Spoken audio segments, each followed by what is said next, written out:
And here we are getting ready for the holidays. Yeah, getting all ready. Are you Yeah, getting you're appropriately in a dark black room for today's show? Is the that on horrible purpose? for the horrible holidays. Yes, I gave myself a black background. I think it looks like I'm just floating in space, doesn't it? It does. Is that something that I can do too, or only you can do that? You can do this if you get a black moving blanket and Oh, I hang thought this was a digital effect that you it. had. No, no, this is an actual black moving blanket hanging Okay. behind me. I like You it. like it? I like it better than the blue one. It's actually the same blanket. I just turned it around. So you want me to use the black side? Go over to the dark side is what Go you're to the telling dark me. side. Yeah, Go to the I think dark. so. Yeah. Okay, It's I'm going to go to the. mysterious. All right, I'm going to the dark side. It seems appropriate for the beginning of horrible holidays. Our protest of Yeah. the enforced joy of the coming season. Why do you have to be joyful? I mean, I understand it's probably a good idea, but it's not a mandate. No, it doesn't work for me. I don't like if you tell me go be happy, be jolly. Mm. I want to say go away. Go jump in a lake. Go jump in a lake, a frozen lake. Um, I like to be happy because I'm happy, not because somebody told me you should be happy now. I think you should stick up for yourself this way. Yeah, I'm You going to. should. Snowmensch. Snowmensch, yes. Snowmensch. This is a T-shirt that my good buddy Bruce Glassman designed, and it says Snowmensch. And I'll show you the whole thing. If you see what's happening, is the snowman has taken his carrot and he's giving it to a bunny, Oh, feeding his carrot nose to a rabbit. it's a bit like a Cronenberg movie. It is, and then you turn the rabbit into a stew, a rabbit stew. This is the grand scheme of the Snowmensch. Yes, yeah, he's got a plot. So, how are you? How was your week? My week was good. Chilled out after Thanksgiving. So, And there was a special day, I think, wasn't there? There was an international holiday. Yes, my International Day birth, of the Tony. the day of the Tony. Yeah, And I enjoyed my birthday. That was really a pleasant time. Went to a great restaurant. yeah. You sent me some photographs that made me Amelia very angry. Amelia took me to. I'll do a little plug. They're not paying me. I'm just going to tell you, if you're in Brooklyn and you get a chance to go to this restaurant, Lilia, maybe do that. Maybe go there. Well, I'm going to do that the next time I come visit you. I Maybe. highly recommend it. We had a little private yurt. They have these little, yurts for four Oh, people, a little floor I've top seen inside. this. We've walked by this restaurant Yeah, on and our yeah, sojourns. they're totally enclosed. They have heaters in them, so it was cold out, but we were fine, and it was great. It was great. Really good food. I mean, exceptionally good food. It's like a long wait to get in there. That's how good the food is. They just don't let you in. Yeah. Well, the photos you sent me some good food porn last night. I I was did. quite jealous. It's not normally what I do, but this was special, so I thought I'd do that. So it was great. I had a little break, and it was fun. How about yourself? Quiet week. Thanksgiving with my buddy Bruce and his family. Hmm. Um, I hear there was a lot of food as per there was usual. a lot of food. It was very traditional. Bruce went to the French Culinary Institute and makes amazing stuff. But for Thanksgiving, his wife, Tracy, likes to have the traditional Thanksgiving. So it's the one time of the year that you can go to Bruce's house and get amazing food, but not, oh my God, I've never seen anything like this. You're Right. getting the classics, but prepared just exceptionally well. It's not like turkey confit wrapped in brie, phyllo, and all that. No, no, Yeah. but it was spectacular nonetheless. And other than that, the week was getting ready for. We had our first big investor pitch on Monday night for our for Batch 22, and that went very well. We learned a lot. We had a friendly a friendly crowd there, not the big investors that were prepping for, but people who could give us feedback and help us get ready for those big events. Right. And then the semester's winding down at school. Mm-hmm. Had a fun day yesterday in one of my classes. I showed one of my classes People Soup. Oh my God, that's So great. they got to see their professor in his first acting role at Uh-huh. 8 years old. I So mean, honestly, you probably hadn't seen it in a little while. yeah, so that Did was you feel fun. like you've gotten to be a better actor since then? Have you No, improved? I don't think I've ever done better work than that. It's a Um, great movie. For people who don't know and they're listening, what is People Soup? People Soup is a short film that our father wrote and directed in I believe in 1968. I think we shot it. Um, he wrote it, and it's just my older brother Adam, who also happens to be an actor. He's done some work here I've and heard. there. Yeah, I think I know Yeah, who he he is. does Yeah. okay. Um, and it was the two of us in our first professional acting roles together, um, playing these amazing characters named Matthew and Adam. Hmm. Um, and it's a fun little short film, and it was nominated for Best Short Subject in 1970.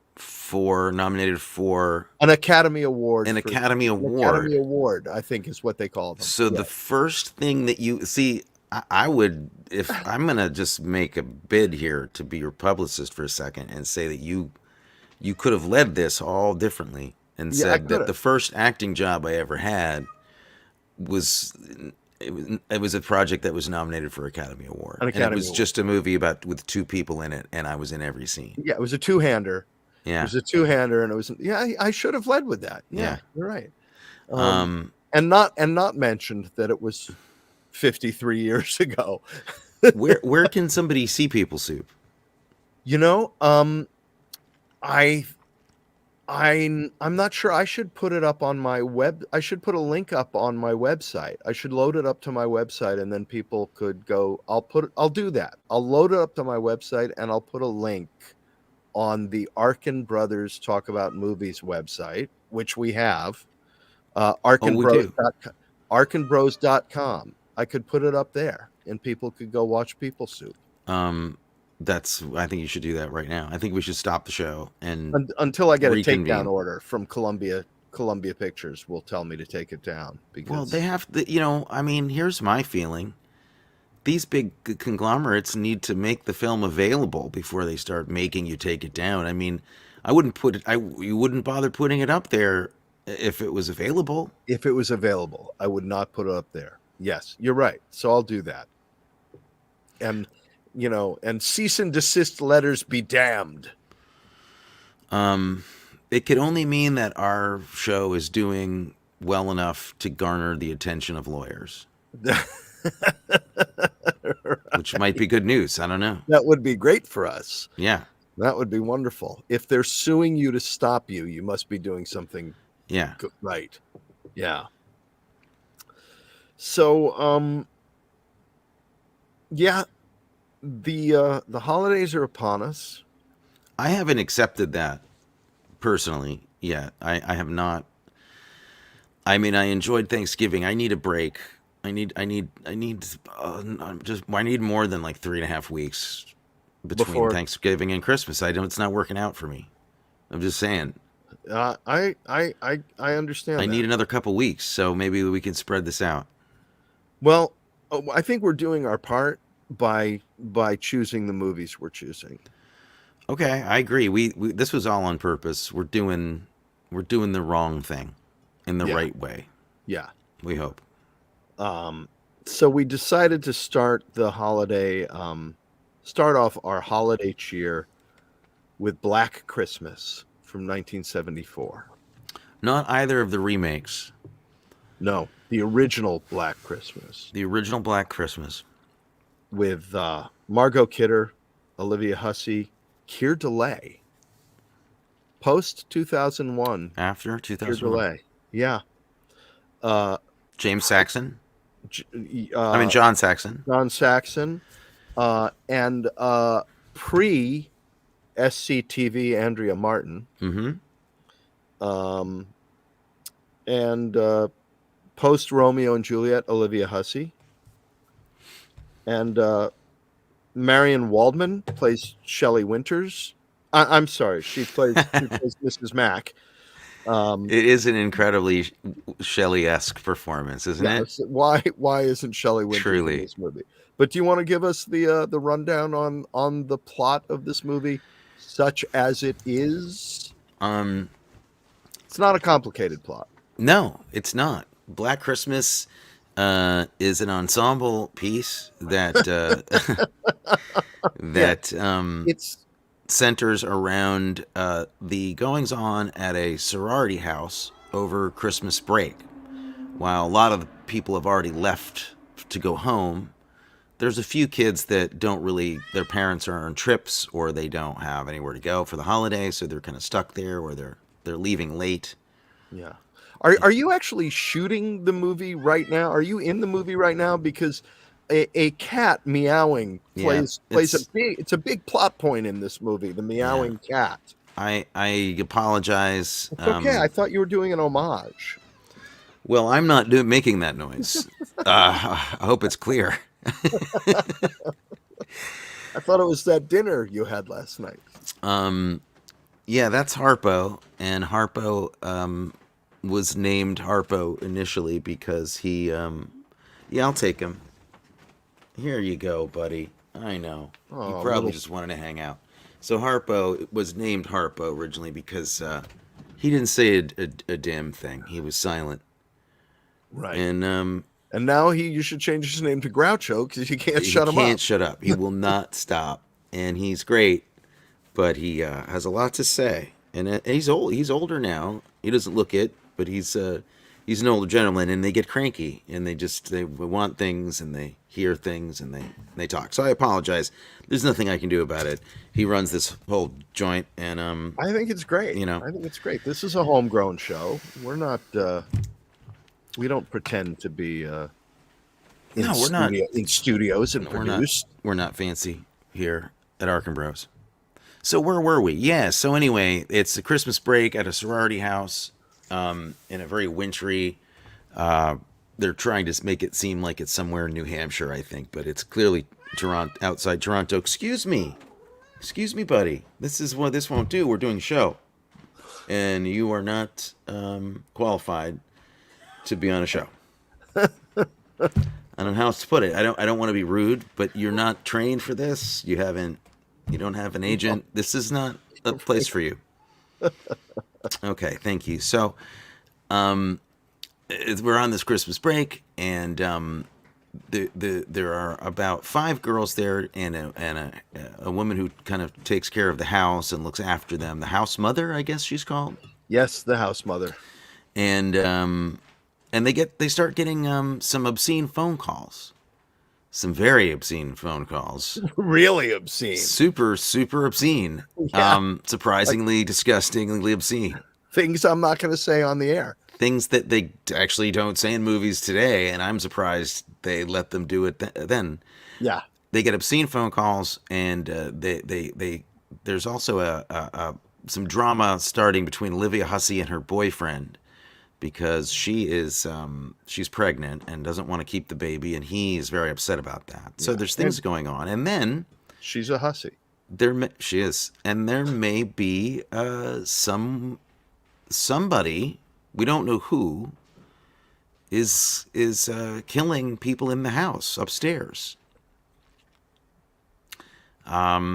This is a slasher movie. This is the granddaddy original of originals right here. Yeah. This is A where it all slasher started. movie before they really figured out that slasher movies need to have slashing in them. Yeah, well, that was on purpose. They didn't put it in on purpose, but yeah. This was the movie that inspired the movie Halloween. John Carpenter's Halloween would never have happened if it weren't for this, because not only was it a simple setup with very few locations and cheap to do and made a big splash, but it centered around a holiday And it was also the creator of this movie's idea. Halloween was actually Bob Clark's idea. So many connections. Yes. Had you ever seen Black Christmas? I had not. What's your relationship to this movie and to Bob Clark? Didn't see it, never heard of it. You sound grumpy, and we're gonna get past this. We're gonna get through it. In fact, what do you know about Bob Clark? I believe his given name was Robert Clark, and people started calling him Bob at some point, and that's what he went with. Okay, that's a true story. Yeah. I don't think that story's broke yet until now, but it's true, and you heard it here. I think his name is Robert Clark. And Okay. that's the extent of what I know. And he wrote and directed this movie. I know that. Yeah. Okay. So, yeah. You'd never seen it, and No. you saw it today. When did you Yes, see I it? saw it today. This is in the afternoon. In the afternoon. In the warm, sunny climates of California. Probably having a drink. Cool breeze coming in. Completely wrong vibe to watch this movie under. I don't condone it. I think it's safe to say that I could have watched this movie high at 3:00 in the morning, alone in a haunted house, and it wouldn't have frightened me. Oh, wow. That's really too bad. I was hoping we'd have a little end of the still before our break and kind of like Like come that together. we'd be friends before the I break. thought we'd come together on it. No, it's we're going to go on our little hiatus. It's only a 1-week hiatus, but we may be going on the hiatus with a cliffhanger. Will they come back together? Will they be friends again It someday? might be a really long hiatus. Okay, so this is really cool because you probably don't know this. This is arguably my favorite horror movie of all time, and I think it works like a charm. So I'm surprised that it didn't scare you. I'm very surprised. Yeah, no, it didn't scare me. It didn't make me, it didn't give me the thrills in the other way either. It didn't land for me at all. Let's talk about something. I think we really honestly should talk about something other than movies. I just think that we should come up with a plan. Why, you think this show only works if we agree? If we think, oh, like, how interesting is that going to be? No, I don't. I don't know where to go. I don't even know where to go because my love for this movie is a genuine thing. This isn't like me being ironic. I think this is a masterpiece. Okay. A complete masterpiece. I've seen it. I see it every year. I mean, I think it's like as good as this genre ever got. And I still love you like a brother. Wow. Do you know how many? Do you know? I mean, so you don't know. See, what's interesting is that you're willing to go out there and do the lack of research that you did on this movie because you don't know who Bob Clark is, Right? And come out with something that is going to be extremely unpopular with people. Like your feelings about this, I don't think you realize how unpopular your position on it is. I'm okay with that. Well, let me back up a little. There are a lot of things that I see in this movie that I'm aware, oh, that was the beginning of this thing happening, right? I see that this is the genesis of other things, but I don't feel like they're well executed and done in an entertaining way in this movie. Okay. They didn't entertain me. Okay. And it's not like nobody made a scary movie before this. You know, there were scary movies before this. Hitchcock made some scary movies before. You know, there were a lot of. Hey, take it easy, Grandpa. Watch it. I mean, we're already back in the 70s. I didn't think we were going to go all the way back, but go ahead. Take it easy, Grandpa. No, I mean, listen. Yes. I mean, I think you're being incredibly hard on what is. I'm gonna say you are as wrong as you've as you've ever been tonight. You're as wrong Well, as you've my ever friend ever Kathy been. Glynn, who may be watching the show, would say, "Your opinions are never wrong. They're just your opinions." And Okay. you think she's wrong. Well, she hasn't come on this show yet. I mean, there wouldn't be a lot of interesting dialogue about movies if that were the position that everybody took. Okay. All right. So explain to me why this is an entertaining, fantastic movie.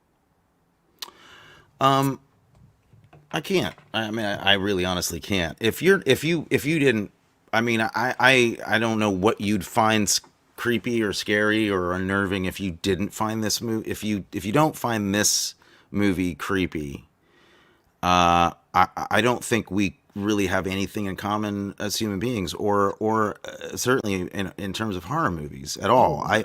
I wouldn't even know what to ask you about what you like. What movie do you find actually scary? Um, That's it, because I'd like to find out, get a temperature read on horror from Matthew to find out, like, what you legitimately have respect for. oh, okay. Um, I had to turn off and still haven't watched the rest of it because I need somebody to come sit with me and hold my hand. The Autopsy of Jane Doe. Okay. Right. Um.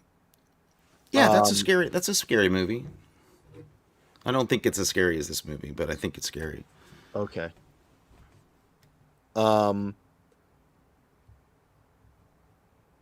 what else? What else scares me? W was it Mother?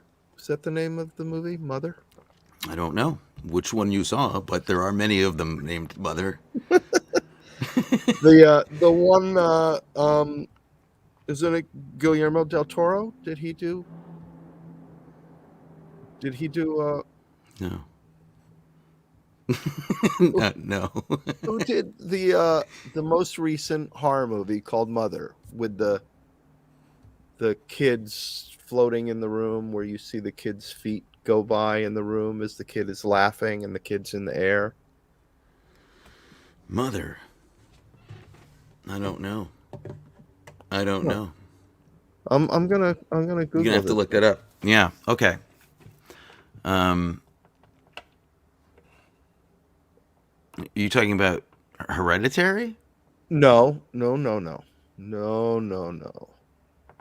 Or maybe was it Mama? There's a movie called Mama. There's a movie called Good Night Mommy. There's No, many films no, called no. Mother. There's many of them. And then many of them people float around, so I don't even know where to begin. This is Um, just things are going so they're going badly. sideways. Yeah, so yeah, okay, so great. So I was so excited to talk about this movie with you. And now I'm scared of where to go. I don't know what to do. It didn't work on any level. You're upset. I'm And not upset. I'm actually oh, quite I'm happy. upset. I'm sorry. I was the one who was upset. Um so, you like a movie with floating feet, and you liked you like something else. Movie. And the Um, Autopsy of Jane Doe. Okay. the autopsy and Halloween, right? Halloween, which came from this, I felt did this better. Scared me more. Uh, okay. I look. I'm a huge Halloween nut. I love that movie. I've come to think that Black Christmas is a better made film. I've come to think Black Christmas is actually a weirder, darker trip with a lot more going on in it, than Well, let's Halloween go to the has. stuff that I did like. Why don't we go to the stuff that I did like, and maybe you can bring me from the stuff that I did like to a greater appreciation of this movie. Because it didn't make me angry like last week's movie did. I Okay. don't need to be calmed down. I just didn't enjoy it. I didn't sit there watching and saying, "Oh God, they screwed that up or they Right. messed that I up." gotcha. You just didn't enjoy it. You I didn't just enjoy a really great movie, which is your prerogative. Yeah. So what I thought was interesting is that unlike the sort of moral ethos that is given to us in Halloween, in this movie it's the professional virgin who is the first one to die. Um, where usually in this genre it's there's somewhat of a moral component to, oh, you're the slutty girl, you're going to die, and it's the girl who is the, in Halloween, um Jamie Lee Curtis is the one who doesn't have a boyfriend and doesn't, right? So I thought Yeah, that was interesting. I took note of that. But then when I watched that and I see that, I wonder to myself, well, did they just, write this and that happened to be, or was that a conscious choice that was saying something? it was conscious choice. I Okay. mean, if you had bothered to look into who directed it, Well, I think you might have come across some interviews with him that where he discussed a little bit of where the movie came from. yeah, It's possible, but the movie has to stand on its own. which it does completely. As I tell my students all the time, you don't get to sit down with the audience and explain things to them. He didn't need to. He did to He me because I didn't see what I didn't walk out from of the movie saying these are the people who got murdered and these are the people who didn't. People who made these moral choices survived. These people who made these moral choices did not survive. I think what one of the things that I don't, I mean, this whole conversation started after Black Christmas got made.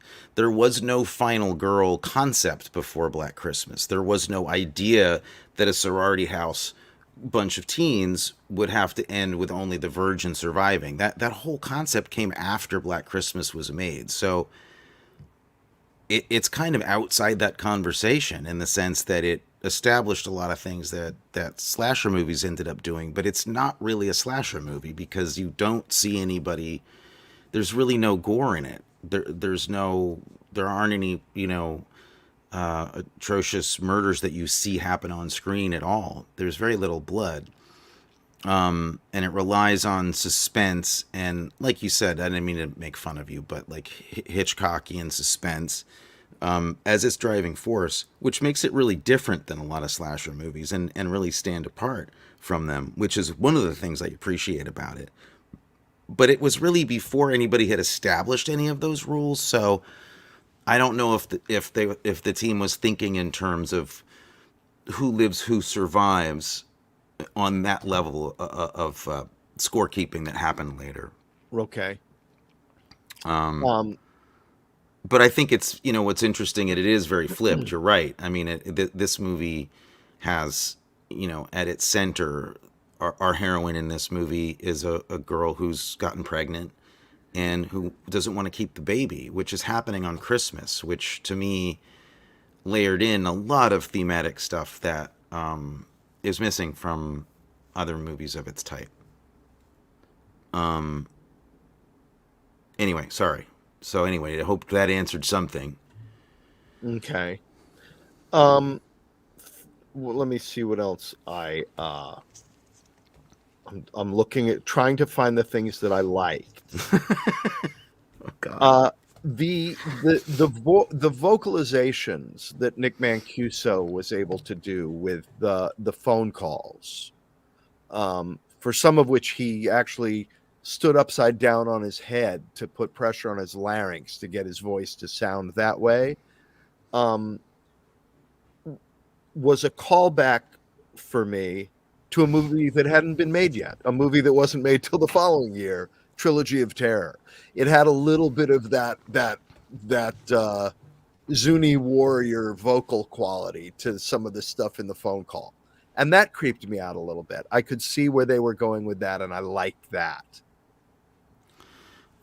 Yeah, Mancuso did, I thought, a great job. Those phone calls and those prank calls, I think, really work. I think they're super chilling, and I think there's things about him that about those recordings that are really subliminal and really terrifying that you don't you don't think of it first. The main one being that they really do sound like different people. Mm-hmm. And they're also overlapping at sometimes, which is really, really scary. Yeah. So, um, what else did I like? The scene with the cop who's been shot in the ass with a shotgun for trespassing, who is, for some inexplicable reason, brought to the police station rather than to the emergency room.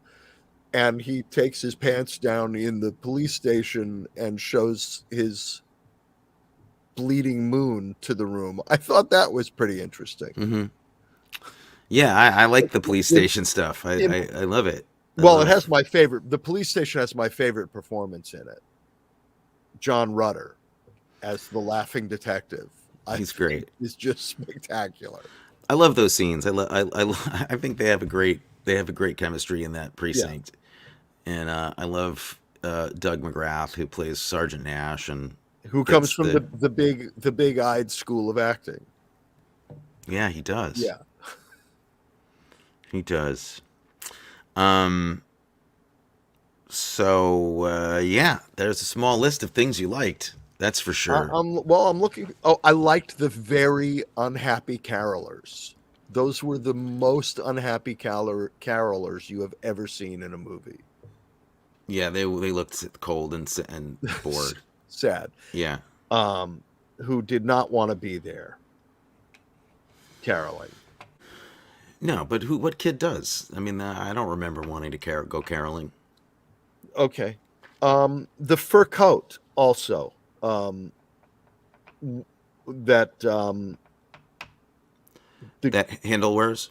yeah, Yeah. that was my favorite character in the movie. Um, Okay. Throwing some shade. Great. Throwing some shade at a classic. I, Throwing the shade.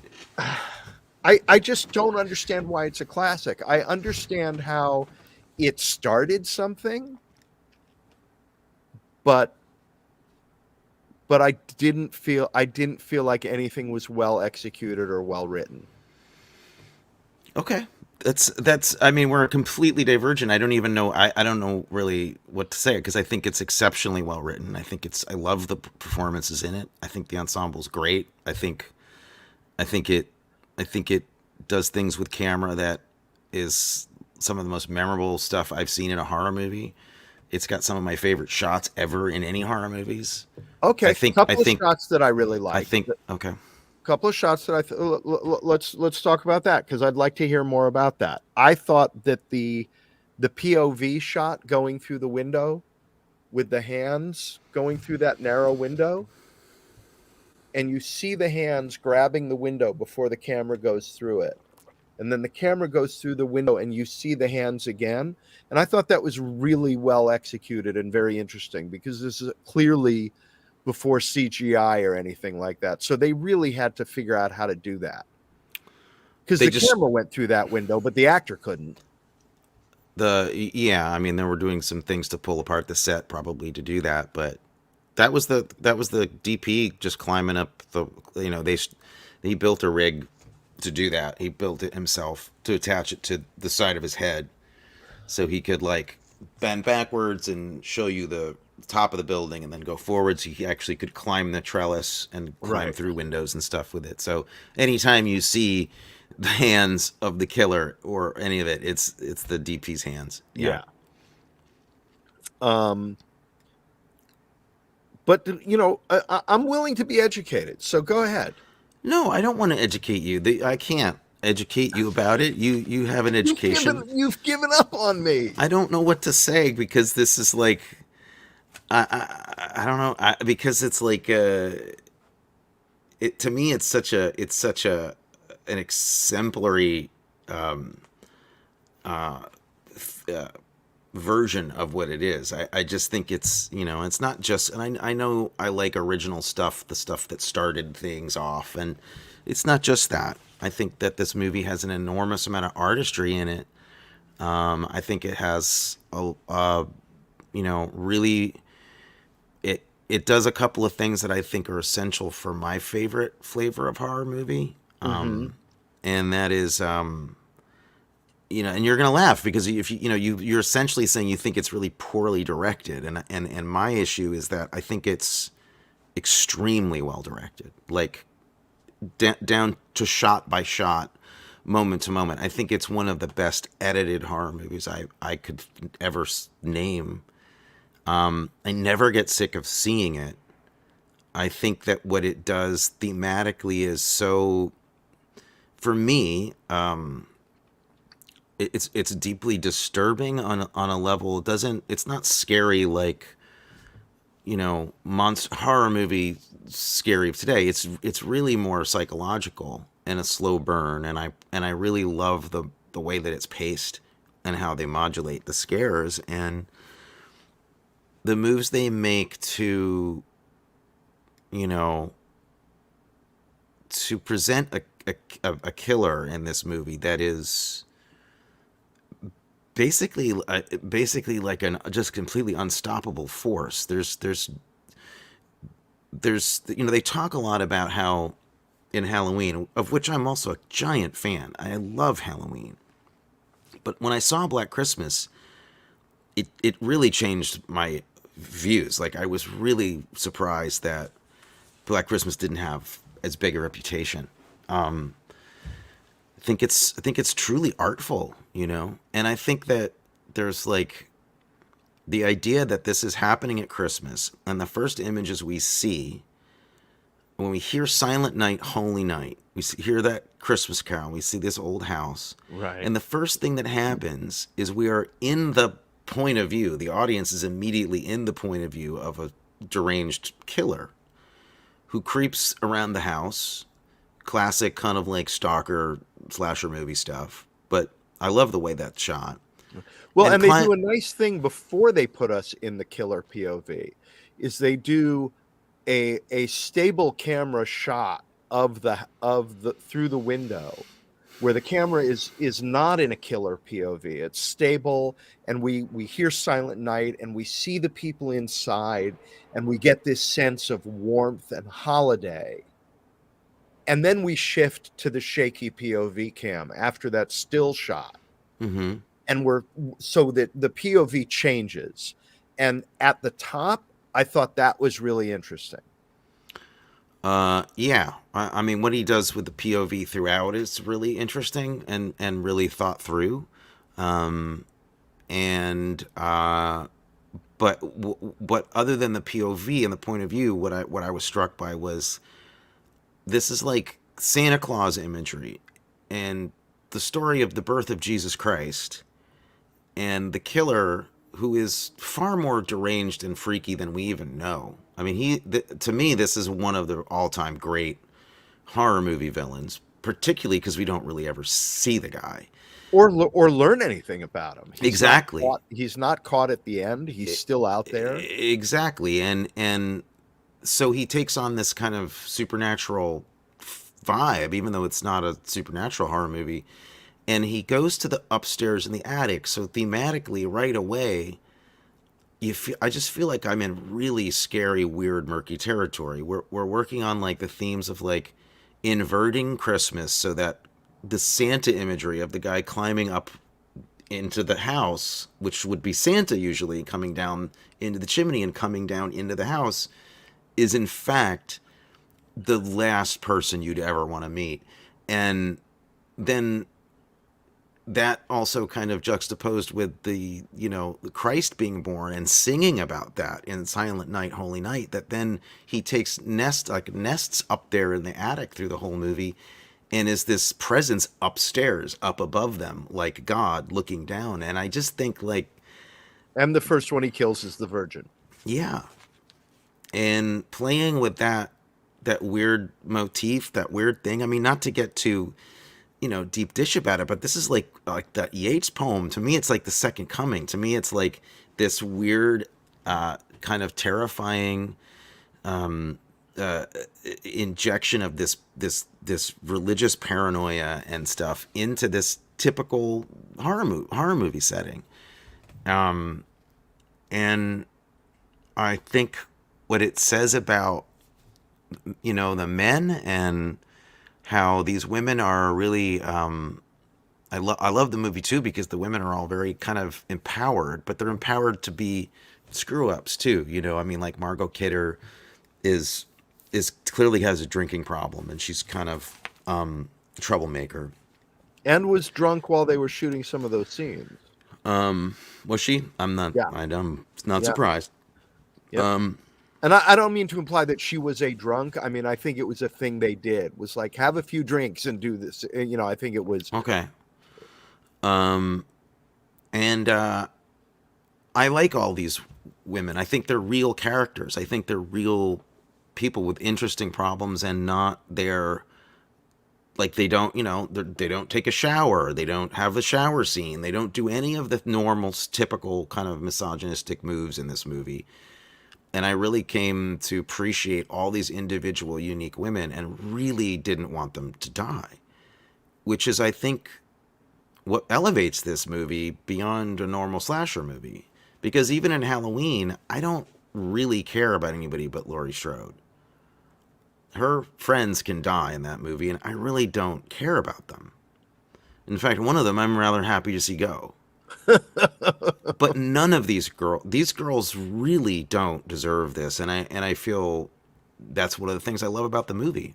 It doesn't make that easy, and it's not cheapening their victimhood for our pleasure, because I think it has deeper things on its mind than just sorority girl scares.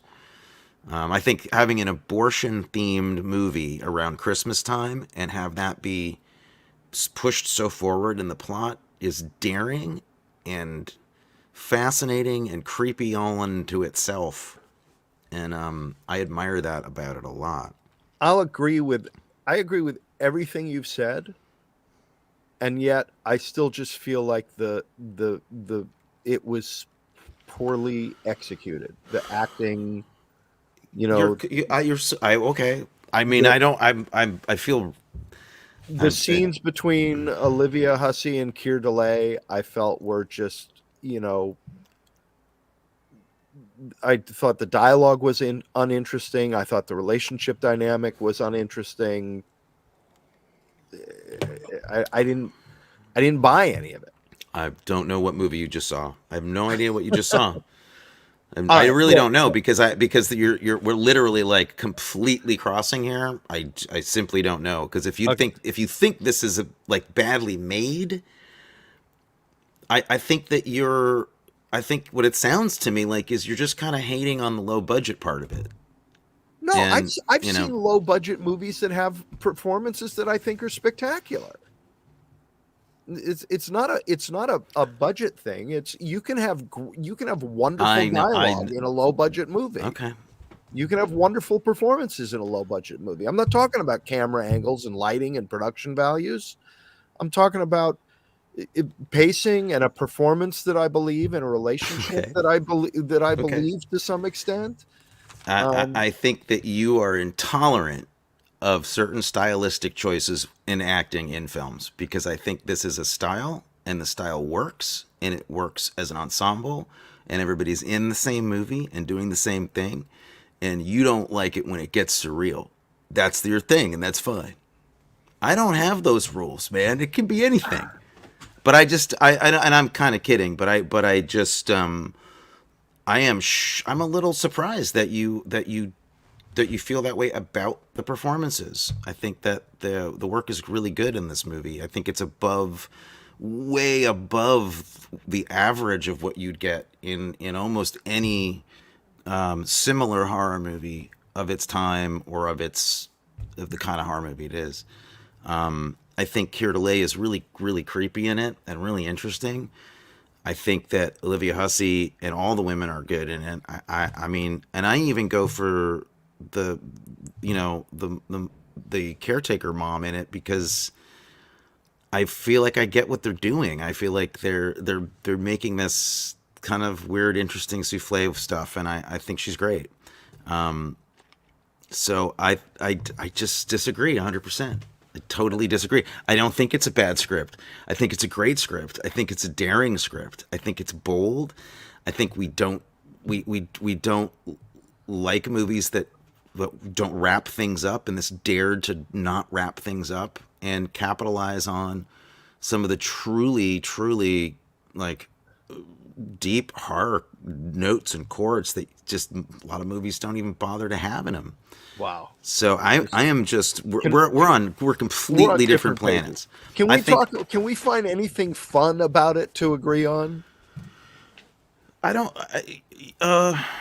no, I don't Um, know. That's completely up to you. You're the one who didn't have fun. So I had fun. I could talk about any sequence in this and have fun. I just don't. okay. I did love the getting killed with the unicorn sequence. Yeah, it's incredible. That I liked. Um, but then we get to things like the search party nutsos showing up at the door. And that feels like it's from a completely different, like I kept feeling like we're in this movie. Oh, wait a second. Now we're in this movie. Okay. Can I ask you a question? No, no, Okay. we can't have a Well, to conversation. me, that's no different than a movie than a filmmaker that I've heard you praise for the same thing. So Bong Joon-ho can do that. Like they do that in it's very like Korean films are very famous for that. Constantly shifting tones. Sometimes we get some Right. comedy stuff, sometimes we get light stuff. That's not philosophically a problem for you because you do No, like movies that do that. You just don't think this movie did it well. did it well. Right. Okay. That's what it, because you're right. I do love it when that happens in movies. Okay.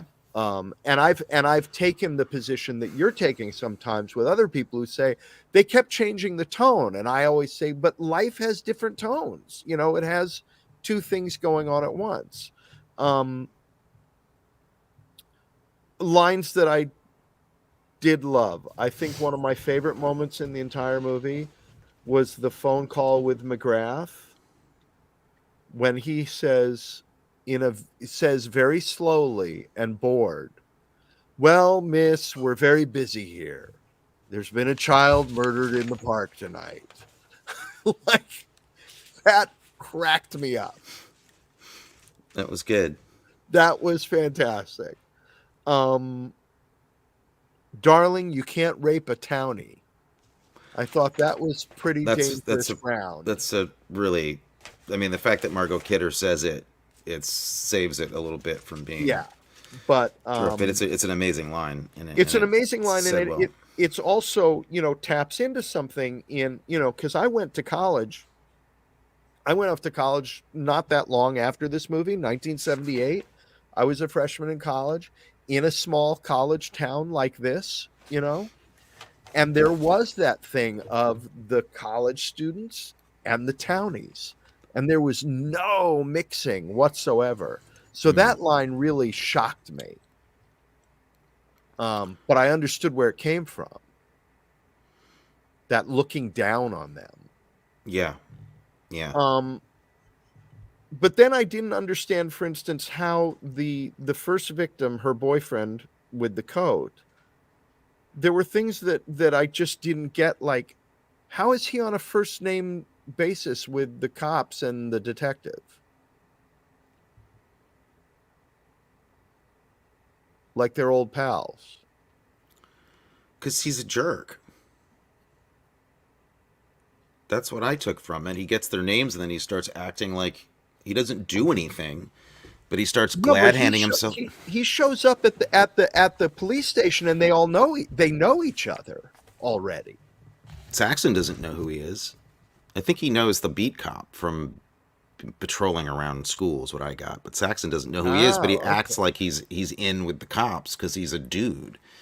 That's another thing I like about the movie. Actually, is how subtly, in a similar way to like Silence of the Lambs, um, all it's kind of a cool that take. movie scared me.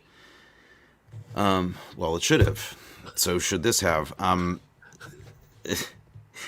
The that is I like that there's a kind of a sly takedown of the patriarchy in this too, which I kind of like in the sense that all the men in this are either potentially lethal and from psychotically bad news to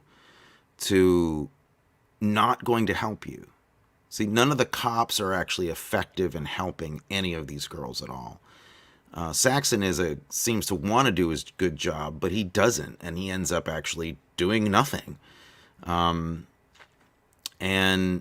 the cops are anywhere from buffoonish to, just not helpful.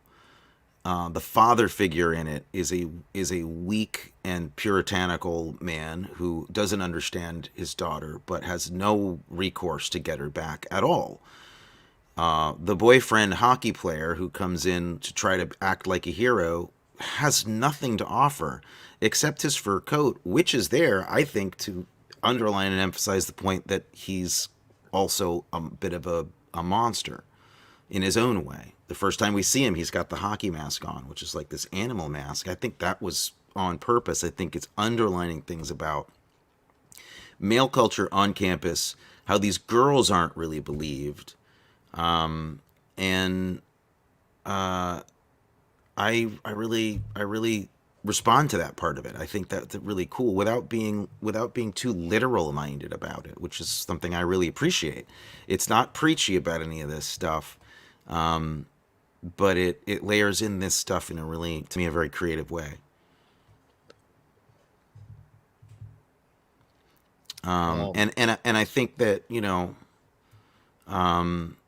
I think there's some really, you said it's, I know it's not all about camera moves and stuff, but sometimes it is all about camera moves and decor and lighting and costumes and the way those things are arranged. It depends on the filmmaker. Where do you fall on things like Margot Kidder giving wine to the kid when they're supposed to be doing this event for the kids, but they don't want to be doing the event for the kids, and they're swearing in front of them? Yeah, they're saying shit and fuck in front of them and giving them wine. Yeah. What's my take on it? Yeah. What was your take on it? Why do you think it's there? I didn't understand it. I thought along with a lot of the other writing, I felt like this is lazy writing, and it's trying to be witty and funny by breaking some rules. But I didn't like, are we supposed to like these sorority girls? Are they supposed to be the heroes in any way? Because that didn't make them heroes to me in any way. I thought they weren't heroes or not. I thought they were. I mean, I think Olivia Hussey's a hero. I think the rest of them are flawed people with problems and different issues, right. and they're who they are. I mean, it has that kind of Robert Altman quality to it, which I appreciated. I felt like it's kind of this big shaggy mess with them all in this sorority together, but it felt real, and it felt like all of them were buried into their characters. I think I have a philosophy of my own that I think I know. For me, I know why it's there, and those moments are there because, to me, this is reinforcing the inversion of Christmas. Not that this is kind of like why they're all gonna die. There's a way to look at it through this kind of puritanical lens of the psychopath, or of Keir Dullea, for instance, or of the virgin girl's father who comes there. James Edmund, though, I love his performance. He's great in it. He's great. I think, no, I lost my thread. I was going to say something so supportive of the movie, clearly. Well, you've said many supportive things. Let me something that did scare me, an image that scared me and that will stick with me, is when they keep coming back to Lynn Griffin's dead body with her head wrapped in that plastic bag, and she's clearly inhaled part of the plastic bag into her mouth. And that kind of terrified me a little bit, that coming back to that image over and over again. And interestingly, she was a swimmer, Lynn Griffin, and credited her time as a swimmer with being able to do that shot with the bag sucked into her mouth and hold her breath for that long. That makes sense. Because that makes it scared that bothered me. She looks super dead, man. She looks really dead. Yeah, it's also, did you catch the the references to Wait Until Dark in there? No. Well, that I mean, just that plastic sheeting alone is a nice reference to Wait Oh, Until yeah. Dark, Yeah. Okay. and the score as well. But All right. when he's had, okay, sorry, go ahead. Silly moment. Silly moment. Give me your favorite silly moment. My favorite silly moment, the only the only part of the movie that I laugh at every time, and I honestly, it's a good natured laugh because I don't know how else they're going to do it. But the other thing this movie does kind of first is, the calls are coming from inside the house. Right. All right. Yeah. Which, got to give it props. First time that happened. Yeah. Okay. And there's a moment where the cops come kind of midway through the movie to check out these prank calls and to tap the phone, and they put a phone tap on. And there's a moment where they have to establish for the audience, of course, that there's another phone line so we understand how the killer's doing it. Right. But they don't want to spend any time on it because they don't want you to keep thinking about that because they want it to be a surprise. So just the way that John Saxon goes, "Oh yeah, there's another line, but it's upstairs and nobody uses it." He brushes by that plot hole, or it's not a hole, but it's like what they don't want you to look at as the audience. Yeah. They brush by it really fast. That goofy moment always makes me laugh.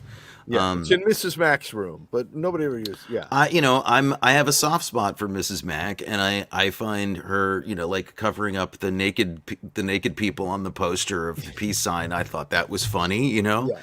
I think okay, go ahead. My favorite silly moment is her look when she discovers the first dead body, when she discovers Claire dead, and she has like a what look right before she gets killed with the hook. That's a good one, which was pretty good. Yeah. I like the when Margot Kidder gives the desk sergeant the new prefix for the phone number. That's a great scene. Yes, the fellatio. That's very funny.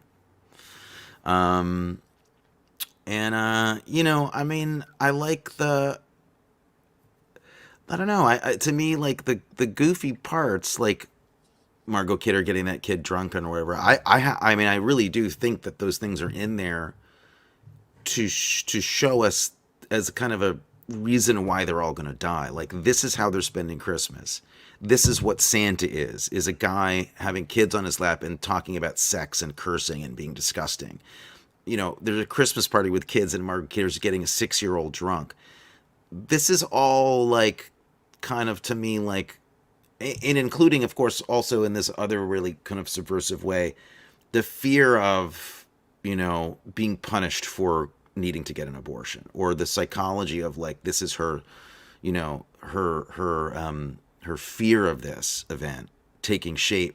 I just bought it thematically, and it feels like less like goofy moments than just characters who are themselves drunk or funny or ridiculous and catching them doing stuff. But I didn't feel like I always had to think what they were doing was funny, particularly, if that makes any sense. All right, pairings. What would you pair this movie with? Well, let's see. I would do a double feature. I have four ideas. They're all very different. Please tell me how you would double bill this. Well, the most obvious one is with White Christmas. Okay, that would be great. And Black Christmas. Yeah, that would be an interesting evening. Another obvious pairing is Halloween, to show how that grew out of this. But then there's also Bedknobs and Broomsticks. I thought would be a good one to watch with this. Okay. Because I'm a fan of that idea. Angela Lansbury and Marion Waldman, I think, would be fun to watch. Yeah. In next to each other. Who's going to get big? Who can take this bigger than the other person? Yeah. And then the fourth one I actually just came up with during the show because you kept talking about the ensemble. So I would like to see this next to The Big Chill. This is a better movie than Big Chill. Like, straight up, much better movie than The Big Chill. On every level. And I mean, Lawrence Kasdan's great, but come on. Well, I'm not going to argue that with you, but Okay. there are people who will argue that with you. They're dead wrong. They know nothing about cinema at all. I hear what you're saying, but you're completely wrong. Well, In the immortal I words mean, of film spotting. The Big Chill, arguably Kevin Costner's best performance. But Yeah. but Okay. seriously, Making friends wherever we go. no, I'm making. He knows he's watching the show, and he knows I'm kidding him. I'm ribbing him. You were just about to play a cowboy in his next movie. Not Yeah, anymore. because they needed a 61-year-old Jewish cowboy in his next movie. My suggestion for double bill would be to see this film and then maybe have some maple syrup pancakes, something from the great frozen north, some kind of cuisine from the north, and then watch a movie called The Silent Partner with Elliot Gould, which is another Christmas time based Toronto thriller slasher movie from the 70s that you would also probably hate because it's apparently just not. Is it Toronto movies you don't like? I'm trying to figure out what it No, is. I saw um I saw Silent Witness with Silent Partner. Silent Partner with Dad, and it was that was I had a really hard time. That movie scared me more than I need to be scared. When Okay. that I mean, I Are thought it we was, are we going to do a run of scary movies this month? Because we should rethink this. I don't want you to be scared. no, I like being scared. I Okay. like being scared. This movie just didn't scare me, but Silent Partner terrified me, and I thought it was a brilliant plot. Okay. Well, You I didn't think like it's a good. Silent Partner? I do. That's why I'm pairing it up. Oh, I okay. love All right. Silent Partner. Okay. I So I there's a you know horror movie we agree on something. yeah. I Maybe you'll mean still like this me. is better. I mean, th- Black Christmas is a much better movie than Silent Partner. Ah. But Okay. And the movie I was talking about earlier that scared me was Mama, okay. um, which was Andre Muschietti, a Argentinian. Yeah, is that the one where the kids, the twins, Yes. and their mom comes back from surgery? No, it's the they were discovered out in the woods or something, or they were raised in the woods for a long time and then rescued. And Is how did they survive? oh, How how did they did they survive survive? out in the woods? Oh, okay. This is Jessica Chastain is in it. Yeah, yeah. That's not that scary, but I get you. That movie, that That scared movie you. scared me. Yeah, Well, you never can tell what's going to scare somebody. You really can't. You really don't, and you can't. you can't. Well, maybe I'll be more scared by or either more scared or have more fun with our next movie, What Silent is Night. I for Silent Night, Deadly Night? Yeah, Who knows what you're gonna think? I don't know this movie very well, so 1984's Silent Night, Deadly Night is our next movie, but it's not until the 15th. we're Um, taking a little we're bit of a taking hiatus. a hiatus. We've both been working too hard, and we need a break. Well, we did a Thanksgiving show. Like most people took a break for Thanksgiving. We kept Yeah, working. We did it. we're taking a We break yeah. next week, and we'll be back on the 15th with Silent Night, Deadly Night, and hopefully we'll like each other more than we did tonight. I hope so. I Next, don't know. it's a chance for me maybe to regain the respect of my brother. I'm so sad, but I'll get over it. He It'll doesn't be okay. like me. He doesn't like me anymore. Um, I just was, it's no, it's not that. I was just, I'm like a little puppy dog who was just kicked to the curb by his older brother, going, "That isn't a good movie." You picked it, but I am not entertained by it at all, and it's bad. Yeah, It's okay. yeah, it This is was. why people tune in to see Hey, this but you kind know of. what? There are movies that I enjoy that you loathe. Mm. And the difference is that when I enjoy a movie and you loathe it, you're generally right and my position is indefensible. Because, like, um, I can't sit here and defend that I enjoy watching 27 Dresses. but you should. You should defend it. I should defend that? Well, I think that what that's to me that would be what the talking. That's the whole thing to talk about is that you're not Okay. going. Look, it's bad, but I like it. Yeah. If you like it, it needs I to be like, good, well, and you need when to be able can to talk, say, we have talked about this. There's formula that I really love, and you hate formula not all the generally. time, not all the time. I mean, I don't. I mean, I understand what you mean by that. I often don't feel that people do anything interesting with formula. So Gotcha. if you're going to do formula, please make it your own somehow. Don't Right. just give me a perfectly machined version of a formula. I can drink Pepsi. I don't need to have that when I go to the movies. See, and there's times where I really enjoy like that perfectly machined formula. Yeah, that's not exactly my Yeah. Like first choice. I watch Law and Order and I love watching how the pieces fall into place. Even though I know it's in, there's yeah, see you're shaking your head. You're It's like ashamed you're it's you're anti move. That's like anti movies. you're ashamed of me now. It's You are literally anti. ashamed It's of me now. literally anti movies. But Yeah. I don't, Okay. Yeah. whatever. So you're talking to the guy who's I'm on I think season 11 of Silent Witness, which is a British forensic pathology police procedural. Yes, You would kill yourself before you made it through season 1. it's possible. It's possible. It's likely. And It's likely. I sit there like sucking my thumb watching that stuff. Just stimulated visually beyond belief at the visual storytelling on No, display. not at Yeah. all. Not at all. But Mm. watching, to me, it's like, there are people who love doing jigsaw puzzles. Mm-hmm. There's nothing creative about doing a jigsaw puzzle, Agreed. right? That's what watching these shows is like for me. I love watching how are the pieces going to fit together this time.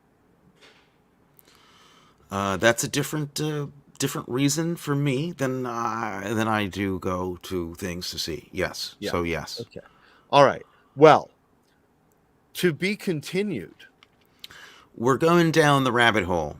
Yeah. Christmas, But the dark Christmas rabbit hole. I suspect I'm going to like Silent Night, Deadly Night more. It doesn't matter to me anymore. You can like or dislike anything. I'm not going to invest or recommend any of my favorite movies ever again. So I will sit back and watch whatever, Hey, but I come won't on, man. care. There are movies like, we've had a good time with like Blast of Silence. Come on. Yeah, because it's great, and you saw how great it was. It's great. Yeah. So I'm not a complete Philip Stein. No, just in terms of this is it's clarifying to me what you like and don't like.